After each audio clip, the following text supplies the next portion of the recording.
ഇവര് പടം തുടങ്ങുമ്പോൾ തന്നെ എഴുതി കാണിക്കും നോ ലോജിക് ഓൺലി മാഡ്നസ്. പിന്നെ ഈ പടം കാണുമ്പോൾ നിങ്ങൾ ഇതിലും പിന്നെ ഇത് കഥാപാത്രങ്ങൾക്കും ഒരു പ്രാന്തുള്ള രീതിയിലാണ് അവർ എസ്റ്റാബ്ലിഷ് ചെയ്യണത് ഒരു ഘട്ടം കഴിഞ്ഞ് കഴിഞ്ഞാൽ.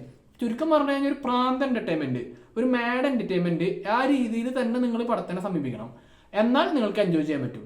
ഞാൻ പറഞ്ഞില്ല ഇതില് first half completely own by ദിലീപേട്ടനാണെങ്കിൽ സെക്കൻഡ് ഹാഫിലേക്ക് എത്തുമ്പോൾ ലാലേട്ടന്റെ ഇമ്പാക്ട് വളരെയധികമാണ്.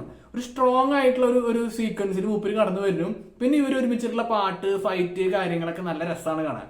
അപ്പൊ ആ രീതിയിൽ നോക്കുകയാണെങ്കിൽ സിനിമാറ്റിക്കലി കളർഫുൾ ആയിട്ട് എടുത്തിട്ടുള്ള ഒരു പടം.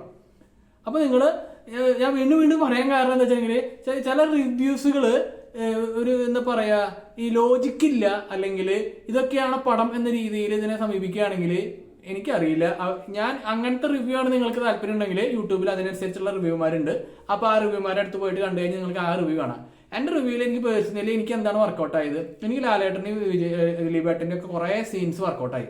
പ്രത്യേകിച്ച് ഇന്റർവെൽ മുമ്പുള്ളത്, ക്ലൈമാക്സിലുള്ളത്, ലാലേട്ടൻ എൻ്റയർ പോർഷൻസ്, പിന്നെ പല പല റെഫറൻസുകൾ, അതൊക്കെ എനിക്ക് വർക്കൗട്ടായി, എനിക്ക് ഇഷ്ടപ്പെട്ടു, എനിക്ക് നല്ല എൻജോയ്മെന്റ് കിട്ടി.